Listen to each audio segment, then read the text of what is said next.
Welcome back to Between Two White Coats, a podcast designed to help you be the healthiest version of yourself.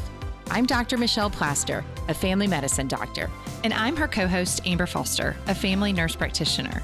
In our combined 30 years in medicine, we've seen a lot. We're discussing key issues surrounding health and wellness, answering some of our biggest questions, overcoming health obstacles, and giving patient-centered advice in hopes of educating you and providing the tools you need to live a healthy life. If you find our podcast helpful, please consider subscribing so you don't miss an episode. And don't forget to leave us a 5-star rating and review. This will help other people find our podcast. Thanks for joining us. We look forward to serving you. Thank you for joining us today as we talk about a subject that Amber and I really have a lot of passion for, helping people lose weight. Weight loss is difficult. If anyone has ever tried to lose weight, they know that.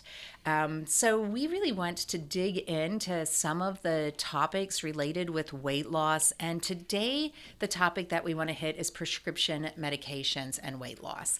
And really look at, do you need a prescription to lose weight? Should you have a prescription to lose weight?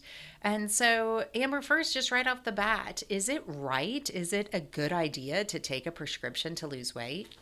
Well, that is a very in-depth question because it's so variable on the patient. And so when patients come in and everyone hates our scale. I know they hate our scale. They're like, your scale's 5 pounds or 10 pounds off. Of course it is. Right. But that is a vital sign. Weight, your weight and height gives us something called your body mass index. And so that's something I look at as a provider. And so typically people know when they're overweight, they feel uncomfortable.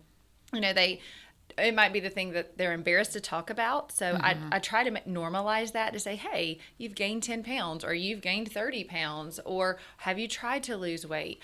So it's something I try to normalize when I see patients. So sometimes weight loss medications are not necessarily the answer for some people, but for others it is. And it's something that we treat a ton.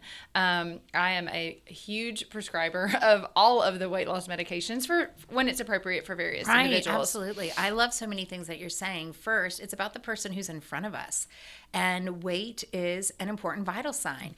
Just like if your blood pressure is high, there are negative consequences of that. We can tell you that down the road, if we ignore this high blood pressure, that there are things like heart failure that are going to come. We can tell you if we ignore morbid obesity, that there are negative consequences from that. It's going to impact you in so many other negative ways. And so we shouldn't sit and ignore that. It has to be a part of the conversation. But why is that harder to talk about than someone's high blood pressure? And I think part is because people will internalize that as their fault. But no one really is beating themselves up. I know, I've been trying to get this blood pressure down by thinking healthy thoughts, but they will I know I'm so bad. I'm overweight and that makes me bad. It's all my fault. I have no ability self-control. Yes. You hear all the things like I've tried, I don't have any self-control, or it's hard to lose weight, or I've tried and then I get discouraged. Yes. And so I think one of the things about weight loss prescriptions, that is a reason that you and I will lean into them more than maybe other primary care or other doctors, is because most people are alarmed and upset about their weight. And most people have tried the other things. And let's talk about what are the other things. They're not always healthy. There's a lot of things that are not FDA regulated or approved, where weight loss prescriptions are FDA regulated and approved. That people are trying. There's a lot of diets out there that are horrible for people. And, something gets into social media and people see it on TikTok and then they're all going to do it, and it's horrible for your health. And so this is a way for us to medically use tools that have been FDA approved and work with people on this journey. But it's also a way for us to say, we know that this is hard and we know that people need some extra tools. And I know with our weight loss program here at the clinic, when you're talking about the quick fix diets, most often you're not having a medical professional sit with you, because we would never tell you to do those things. Right. And so when I have weight loss patients that see me monthly and we're talking about things like what are they doing for exercise, and what does their current regimen of food look like, and what are their struggles. And sometimes it's financial barriers, and sometimes it's just lifestyle, like they're busy with their kids, and sometimes people have no idea how many calories they're eating. It's just not occurred to them that those are things that they need to look at. And so sitting with someone that has a little bit of experience with that, and accountability to come in and have to get on my scale and me talk to you about your weight specifically. And so we don't do a weight loss program that is, here's your prescription, see you back in a year, good luck. We do weight loss programs that are first, is a prescription appropriate for you or not? And if it is appropriate, then we're going to follow you. But I also find that when we use these prescriptions and help people start trending in the right direction, they will continue to come. They don't get frustrated and give up. They will keep meeting with us, and we can continue to coach them on lifestyle change and recognizing how to live their best healthy life while they're seeing the pounds come off. Yeah. There's a couple of things that happen in obesity that I think we like to ignore, like that obesity is a chronic disease. Obesity is a chronic and progressive disease. And so if we have someone with a chronic and progressive disease like diabetes, we don't get real controversial on whether they should get prescriptions or not. A treatment for diabetes is lifestyle change. If you can decrease your carbohydrates and you can exercise more, then some people will get their sugar controlled. But we will frequently give them prescriptions to get their sugar controlled faster, and then we can pull those prescriptions back because their lifestyle can maintain a healthy sugar. I feel like weight loss is similar, that we can treat your obesity, your chronic progressive disease, and we can be aggressive with it and try to get your weight down by using the tools available to us and not withholding tools and making it a little harder on you. And then as your weight gets down, we start to remove some of these things. So the question really becomes, well, if I go on a weight loss medicine, will I have to stay on it forever? That's tricky. And once again, it depends a lot on the person in front of us. There are a number of things that we need to know about obesity as a chronic and progressive disease. First of all, it changes our endocrine system. Fat cells secrete a lot of different hormones, and when we have more fat cells, it messes up those hormone levels. And so if we have changed your internal environment, some people are going to be able to go back to more of normal hormone levels, and some people will not. And so the people who do not are going to be more likely to gain their weight back. Obesity is also a genetic disease, and not for everyone, but for many people, there are over 1,000 genes, many of which are in the brain, that affect our weight. And so if it's a genetic disease, then that person is less likely going to be able to maintain their weight without some sort of additional pharmaceutical or other interventions. Sometimes there are other things going on. What are some of the things we look for when we're starting to treat people for obesity, and we want to make sure we're not missing other things? Sleep apnea is a huge one. Patients who are obese or morbidly obese, when we have them come in, there's something called an Epworth. It's a sleep study screen, but like snoring, daytime sleepiness, sleep apnea will cause arrhythmias. And so like making sure I'll do EKGs on patients and making sure their blood pressure is under control. And with sleep apnea, if you have sleep apnea, you make cortisol that makes you have the stress hormone, and you're less likely to burn calories during the day. So sleep apnea can prevent you from losing weight even when you're making good lifestyle change. And the Epworth that you mentioned, it's EPWORTH. You can Google that and do your own. And if you score higher than a 5, you will likely get a sleep study so that you can figure out, is this sort of a silent disease that you may not know you have. And hypertension and diabetes, we want to do some blood work on people and make sure we're not insulin resistant. If you're insulin resistant, it becomes harder for you to lose weight. And so I know you've had success, and we have Becky, who we interviewed for our podcast, who told her story about using metformin for her insulin resistance and how that turned everything around for her. Metformin is a medicine that's approved for diabetes, and when you have insulin resistance, you can struggle to lose weight. And then we address that, and the weight starts to fall off. And she's no longer on metformin. You lose the weight, and that kind of helps with because losing some of that, the insulin resistance improves. And so in those scenarios, in many scenarios, people don't have to be on a medication for the rest of their life. But there are going to be some scenarios where it is a lifelong challenge. It's a chronic disease. And so some people will come off of medications, and then if they gain 10 pounds back, then we might put them back on to help them get back down to their goal weight. And some people will find that they need to stay on certain medications because of their unique situation. Another disease I see a lot of women that are 45, 50, and hormones can make you gain, abnormal weight gain during menopause or perimenopause. Absolutely. And so that's something that if they're in the age range that's appropriate, like checking hormone levels too, to make sure that that's not why. Sometimes treating the menopause really helps get the weight back under control. Yeah. Absolutely.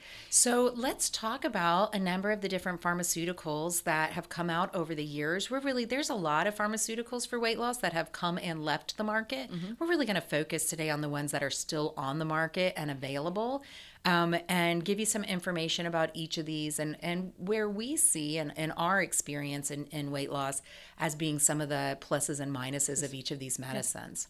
I'll go with the first one, Adipex or Phentermine.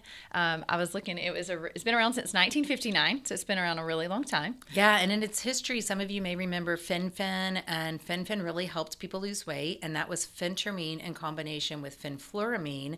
So it's two separate medications put together to make Fen-Phen. Worked well for weight loss, only approved for weight loss.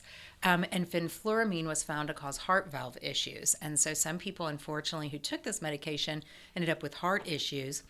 FDA looked at it again, pulled fenfluramine off the market, and put Phentermine back onto the market, and it's been around on the market since. Yeah. It is a very, very common one. If someone, we have to look at the risk factors. So because of how it works, it can raise blood pressure and heart rate. So some of my hypertensive patients, this is not a good option for them. But it's a once-day medication. It kind of works in the brain I say it kind of makes you not feel hungry. So it works on your nervous system and creates a norepinephrine release. And in doing that, it's like we've stimulated your fight or flight. We've stimulated your get up and go. And so in doing that, when you're exercising, your body doesn't go time for a sandwich. It's when you're relaxing that it does that. And so it decreases your hunger and it increases your energy. But because it increases norepinephrine, it's a stimulant. So it's actually a controlled substance. We've prescribed it for many years, and I'll say it's not my favorite of all the weight loss drugs because it's a controlled substance, because it's a stimulant. I don't really want to stimulate people's cardiovascular system if I have a better option, but it has been around since 1959, and it's inexpensive because of that. It comes as the generic Phentermine, and so most people can get it at the pharmacy for about $30.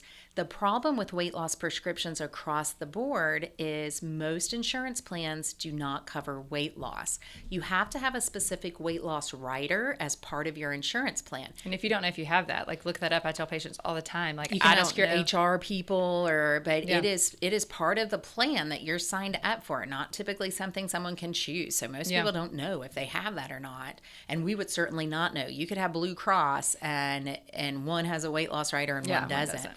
And so if you have a weight loss rider, then you can get bariatric surgeries and you can get weight loss prescriptions and these things covered. But if you don't, then it's out of pocket. Yeah. And so this is typically, Phentermine is typically $30 at the pharmacy. And so I will say that I end up leaning this way for people for financial reasons because they can't afford some of the newer medicines that I feel like may be a better choice. But many times we have to prescribe what you can get. Yeah. And sometimes I'll use Phentermine with other prescriptions depending upon the patient. So sometimes I might not have patients take a full tablet of something, but maybe a half tablet when we're using another medication as well. So sometimes I don't use it always as first line, but I may use it with an adjunct, if that makes sense. And Phentermine, at about 3 months, people will lose about 3% of their starting body weight, and about 6 months, they'll have lost about 6% of their starting body weight. What I would say we found in many years of experience with this prescription is the first couple months, people are like, this is great. I'm losing weight. I'm less hungry. Yeah. I feel good. My energy's good. I always tell people I can make you less hungry if you eat anyway. I can give you more energy. If you sit on the couch with your more energy, it's not going to have good effects. Yeah. So you really have to utilize it to make lifestyle change. But with Phentermine, we tend to see that after a few months, people become a little bit resistant to it. Yeah. They'll say, it doesn't work like it used to. and you'll lose weight when you first start it, but it doesn't tend to continue to and work if you great. continue to eat the same way, you will not lose weight. Like I have patients that have said, oh yeah, let's try Phentermine, and then they've not lost a single pound. And I'm like, how in the world? You haven't done anything else that I've asked you to do, because not only when we are talking with weight loss patients, but we talk about their diet and exercise. So if they're not doing anything else, like the medication does not work alone. Like you have to put effort into that. Absolutely. So. And when you say that, it brings up, and I just want to make sure that I don't forget to revisit this, is sometimes when people aren't losing weight and we say, well, you need this prescription and most people lose weight on it, it allows us to kind of go down the road of mental health issues that people may not be losing weight for too. If people are stress eating, or if they have depression or anxiety, and that's changing their appetite and making them eat more, then we need to address that. And these prescription weight loss medicines are not going to be able to distract from that. We really need to address the underlying problem there. And sometimes we'll find ourselves with certain antidepressants, and one of which is Wellbutrin. The generic is bupropion. And bupropion was approved as a quitting smoking at one point, called Zyban. And then Zyban lost its brand, and so now it's bupropion, but same medication. And it helped people quit smoking because it goes to the craving center of your brain and helps you to eat and crave a little bit less. So it's not uncommon that Amber and I will start people who are stress eaters or have anxiety or depression that contributes to their weight issues on bupropion. And we have some pretty good success with that. And of course, I always say, like, if you're not craving, like if that's the thing we're trying to work on and trying to kind of do cognitive behavioral therapy to say, hey, food is fuel, let's use it as fuel. And you're on medications that help you, kind of encourage that thought process, is that like if you eat an orange or you eat a cupcake, like choose the orange because the crave is not there, you know, so that kind of is how it works. You can make a good decision. And if you're emotionally eating or stress eating, then we want to work with you so that you can come up with healthier alternatives to do in place of stress eating or smoking or whatever other unhealthy alternative you may have. And so it definitely, and we'll come back to Wellbutrin a little bit because it's one of these other weight loss medicines. So we talked about Phentermine, and that's kind of the oldest, but still around, and a lot of people take it. And there's, some talk about whether it's the greatest thing because it's a controlled substance. And certainly if you have trouble with a fast heart rate or high blood pressure, it's not the right prescription for you. And we make people come in regularly when they're on Phentermine so that we can regulate those things and make sure that we're watching them. Another medicine that came out in 1999 was Orlistat, and Orlistat was out as... Do people still use this? I see it in the grocery store because it's gone over the counter now. I'm like, and the so diarrhea. Ally, or what is it also called? Xenical. And so Orlistat prevents you, the way that it works is it prevents you from absorbing fat. And when fat stays in your digestive tract, it wants to move on through, and sometimes move on through rapidly. And so one of the common side effects of Orlistat is diarrhea. Explosive diarrhea. Or what they, I think, had in the commercial, anal leakage. I think if that's one of the side effects, very few people are going to say, sign me up. I honestly think I've prescribed this maybe twice, and it was a long time ago when we didn't have a lot of other options, and I was really trying to help people with the resources that were available. No one really wanted to stay on it. And it was in the chips, like there were potato chips that had some of this stuff in it that gave people anal leakage. So, things that cause people to keep the stuff they're eating in their gut, I think I would rather coach you to not eat that stuff or to eat less of it. And so I don't think, I don't lean heavy, and I'm not judging people who prescribe this because, again, it's about the patient who's in front of you, and this may be appropriate for some people. But I don't lean heavy on giving people a prescription that kind of allows them to eat all the bad stuff. And it's like, oh, go ahead and eat a bunch of fatty food. You'll just be on the toilet all night and you won't gain any weight. I don't know that that's a great option. I'd rather teach you to have more discipline with the fatty food, and just like, you can have some, but don't overdo it. And Orlistat only helps when you're eating that fatty food to keep you from absorbing it. Yeah. So neither of us really big Orlistat fans, because I think we fall under the, if I wouldn't prescribe it to myself, I probably won't prescribe it to you. Yeah. And I wouldn't prescribe this to myself. I would not take this. Yeah. So next medicine, Qsymia.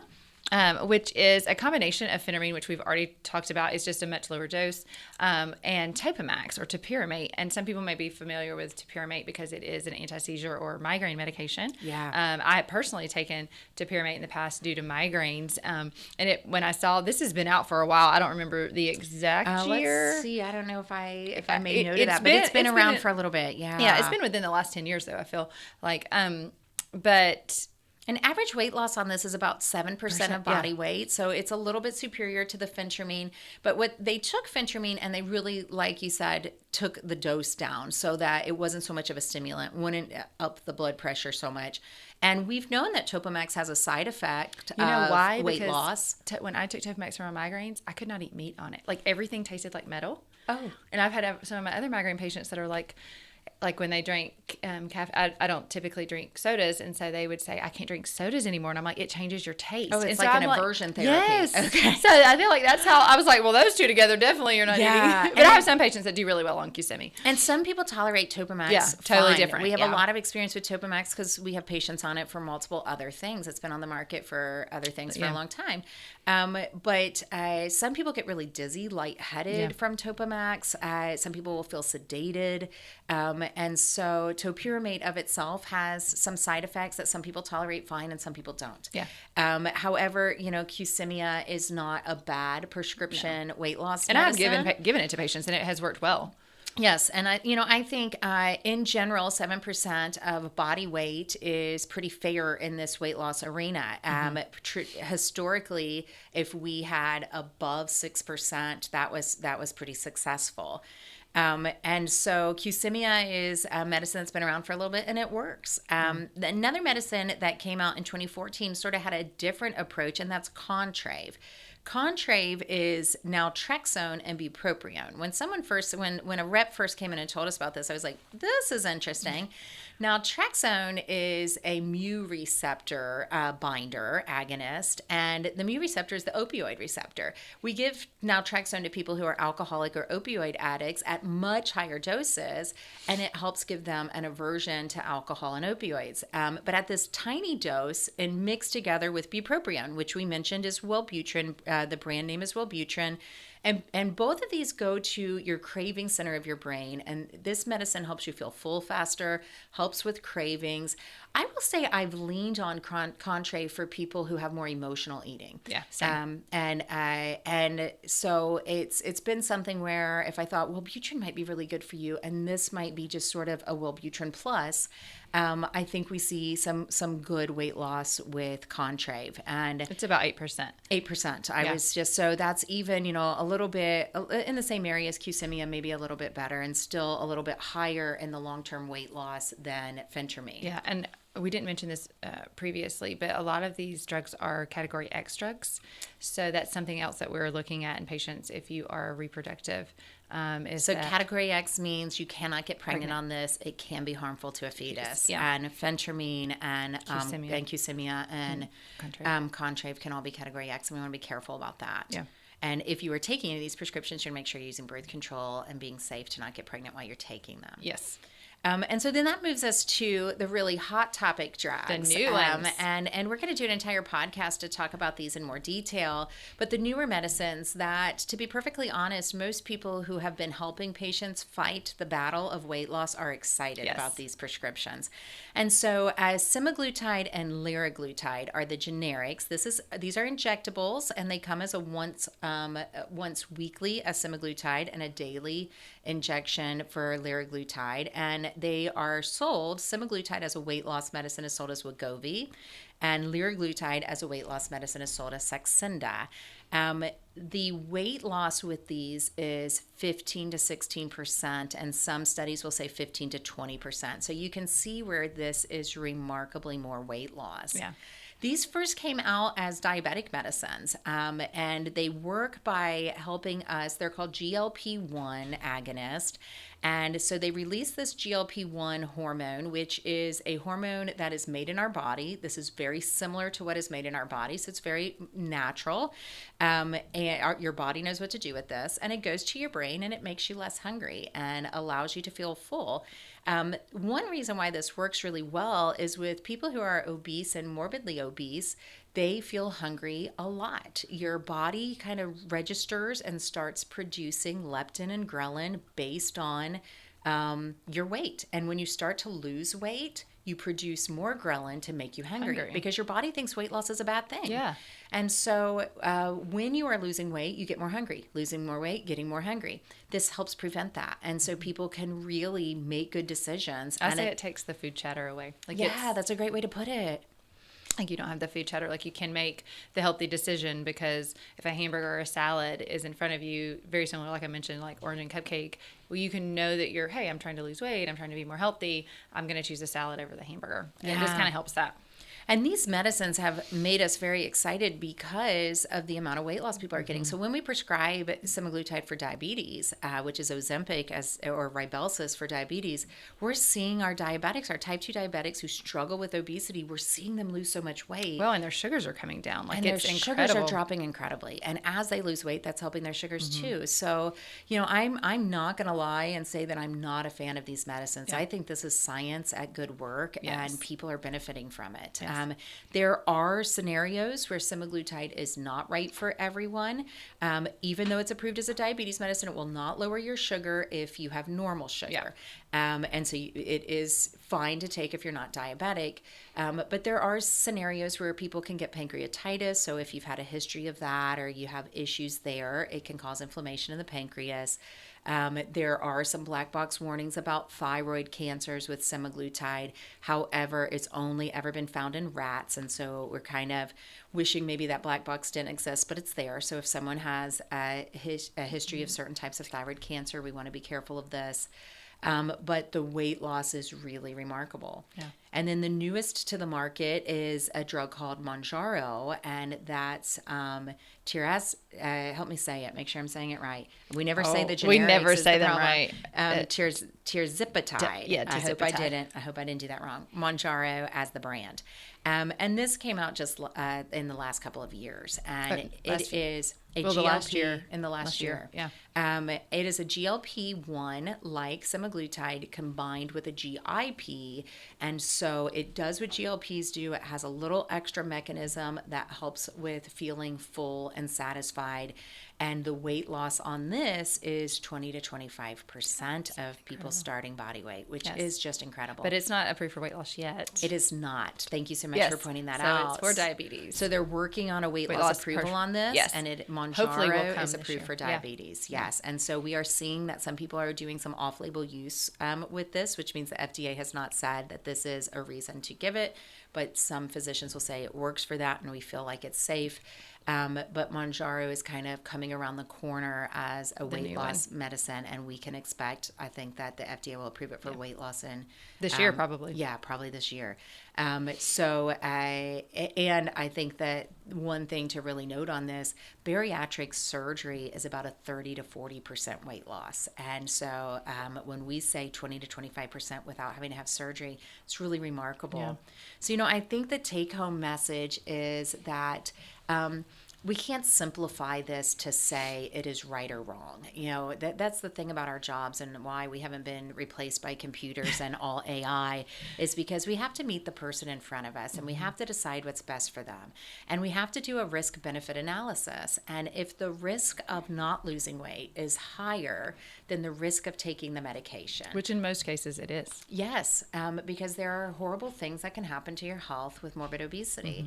And if the risk of taking the medication is that something really good will happen and the risk of side effect is low, then we're going to lean toward giving you what you need to help you succeed in your best health and your best life. And so we are not opposed. We are fans of using the tools that are available to us to help people get to their best health.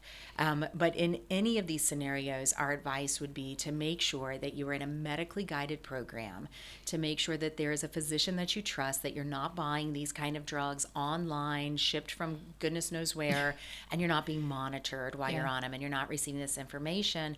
And then the bottom line really is these are parts of the program. It is not in exchange for weight loss. It is for diet and exercise. It's not in exchange for the good decisions that we all need. I never hand a weight loss prescription and I'm like, hey, good luck. It's always like, what else are we doing?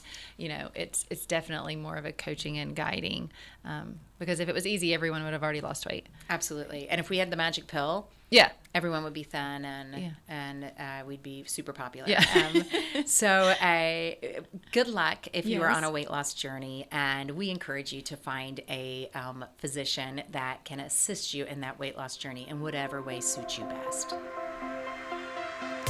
If you are local to Walton County and you are interested in learning more about our comprehensive medical weight loss program, please visit our website at ourfamilyhealthcenter.com or call our office at 770-464-0280. We like to leave you on a good note, so here's today's Tell Me Something Good. It's actually my something good. I recently got bees. Yes, live bees in my backyard, and I'm so very excited about it. It's been really wonderful to nurture and care for something, and I'm looking forward to honey. So if you see Good Hope honey around, it'll be ours. Thank you for joining us today. Until next time, take care of yourself.